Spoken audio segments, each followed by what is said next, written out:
Hello and welcome to the Boot Room. Andy, Warren and Stuart Watson here to look ahead to Ipswich Town's home clash with Shrewsbury. Stu, Town are on a roll. They're winning every week. They're not conceding goals. Shrewsbury come to town. It's not going to be an easy one though, is it? Didn't know where you was going with that. There is that slight fear. Maybe it's that sort of natural pessimism of football fans and Ipswich fans that could be a little bit of an after the Lord Mayor's show after the big 2-0 win at Bolton last weekend. But no, look, sweep that aside. Ipswich have to believe and have to be full of confidence. They're on the march. They're on a roll, as you say. And they'll be in front of their home fans again, who are going to be right behind them at the moment. Another 25,000 plus crowd at Portman Road tomorrow. Shrewsbury aside, on the cusp of the playoffs, they might still be thinking that they can sneak in there, but I think they've probably left themselves just a little bit too much work to do. And you look at their fixtures ahead after Ipswich, they've still got to play Barnsley, Plymouth, Sheffield Wednesday. They've got a pretty tough run in, but yeah, they've proved to be a bit of a surprise package this season under Steve Cotterill. Haven't conceded many goals on the road, less than 1 goal a game, I believe, away from home. So that gives you an idea of the stubborn opposition that's coming. But we have to believe that Ipswich have got the quality to get the job done. Yep, I think that's probably the case in the majority of these games now for the rest of the season. It's about Ipswich. It's about them turning up and delivering what we know they can deliver. Shrewsbury sit ninth, as you say. They've rocketed themselves into this position as a result of a 6-game winning run over January and February. So they've done a sixer. We want Town to do a sixer now, but that's what winning runs can do for you. They rocket you into these positions, and they're a good team. They've got experienced players. They're not. You can't. They're not a League One big gun, but you look at some of their players that they've got in there, and that there's experience there, especially at the back, and that's probably what's led to the lack of conceded goals that you've mentioned there. Starting with the goalkeeper, Marco Morosi, is one I really like. Matt Pennington in there, Shea Dunkley in there, and Flanagan in there too. Experienced players, aren't they? So a hard nut to crack, I think. Yeah, I looked at that, particularly that defensive unit back in the summer, and with Steve Cotterill inside, that's why I put them down as a bit of a dark horse this season. Didn't think they would necessarily go and get promoted or finish in the playoffs, but you can then start to chuck in people like Winchester in midfield and Shipley and Bayliss, players that have played at a higher level before as well. They're 8 points off with a game in hand. As I said before, I think they've probably left just themselves a little bit too much to do with the fixtures ahead. But that 6-game winning streak is no mean feat, is it? For context, those wins came against Burton, Cambridge, Forest Green, MK Dons, Oxford and Port Vale. So generally all sides struggling down towards the bottom of the table. But they have bloodied the noses, or certainly given a few scares out to the teams towards the top this season. They've had a couple of draws against Derby.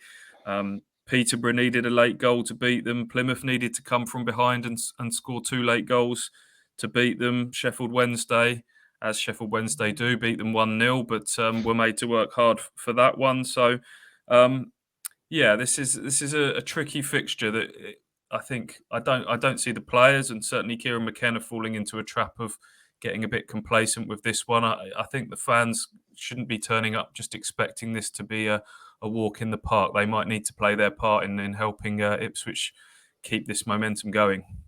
One of those draws you mentioned was coming back from 2-0 down at Derby as well. So a plucky side, but Town will fancy themselves for this. And another early, if they can score early, we always know with this Ipswich team, if they can start fast, score early, they can gain control of these games. But by all accounts, Shrewsbury they're not going to come and just shut up shop and hit on the break. That's not how they've got these results. They defend well, but they play too. So we've often said that's a good thing for Ipswich. That can play into their hands a little bit. So we'll see how much of that is actually true when the game kicks off. We often have questions about the Ipswich lineup, Stu. I feel like they're maybe dwindling a little bit. Those questions. Where are you putting any question marks on this Ipswich team, bearing in mind they're coming off a very impressive 2-0 victory at Bolton? one question mark for me, Andy. That's up front. Yeah, that's not shocked me, Stuart. You've not shocked me there. I think that's the eternal question mark, isn't it? That's that. I don't know if that whatever's happened in the previous game. I don't know if we can ever shut down that particular question, whether it's George Hurst or Freddie Ladapo. George Hurst scored a really good goal at Bolton, but we've seen before that doesn't necessarily translate into a start in the next game, doesn't it? Freddie Ladapo knows that very well. So one that we'll have to wait and see about. Everything else feels pretty settled, though, doesn't it? I think so. Yeah, Walton, Clark, Wolfenden, Burgess, Davis, the defensive unit, Morsey and Luongo are building a nice relationship in midfield. Burns has got himself out of the amber zone that I talk about, I think, with a few assists lately. Chaplin, Broadhead, that team is that's the team that you're riding at the moment. That's building a bit of chemistry. Up front is the one question mark. You're right. George Hurst had probably his best game. Looks to be getting stronger by the game at Bolton last weekend. Fantastic goal, but his all-round work rate was fantastic. But Kieran McKenna has shown that he'll go horses for courses. He'll pick players' attributes that suit the type of game. My gut feeling here, Andy, is that this is a Freddie Ladapo type of game. I think I look back at the game at Shrewsbury back in August. Ipswich won 3-0 that day, and Tyrese John Jules played as the central striker. He was what you would call a false nine in modern football parlance, was sort of dropping into pockets of space, and Shrewsbury did not like that. We talked about the experienced players that they've got at the back, not necessarily blessed with pace there, and I think the game plan from McKenna was to drag them into areas that they didn't want to be. And if you remember, that Tyrese John Jules goal was the epitome of that. He sort of raced back, dispossessed a player, and then turned and got at the Shrewsbury defence. So I think Ladapo is more prone to obviously dropping deeper and linking play, whereas Hurst is more on the final shoulder. So yeah, I've just got a feeling this might be Freddie back in for this one. What are you thinking? I don't know. I think you can make an argument. You can make an argument for both of them, but they're both scoring goals. Obviously, Hurst was his first in the league at the weekend, but I don't think you can really grumble at either of those strikers starting. They both get a good half hour in the game, at least. I wonder whether he might go unchanged. He's had a bit of that Kieran started not making changes between some wins in recent games as a 2-week break after this one. I wonder whether it might be unchanged. But as always, Stuart Watson, we find out at 2 p.m. We find out, and I think you mentioned whoever doesn't start.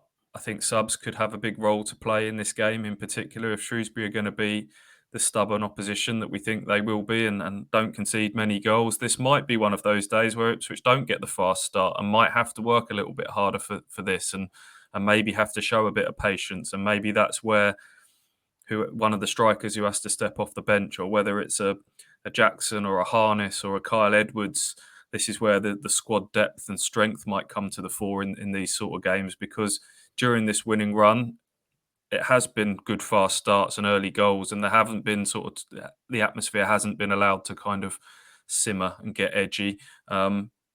Maybe this will be one of those sort of occasions. You would have to back Ipswich that if they need to do it later in the game, that they can do.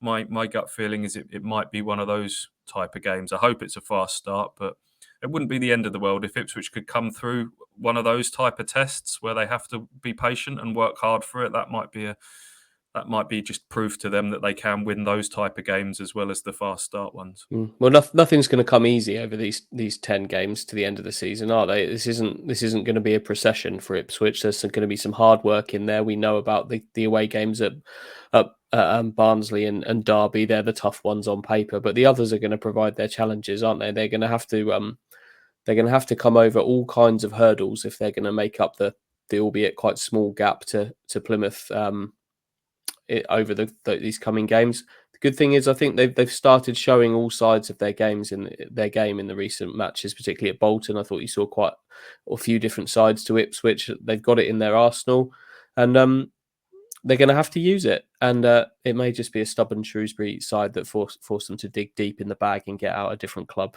to win the game. So we shall see. We're going to pause for some key stats before we maybe talk about the League One picture at the weekend, and then make some predictions.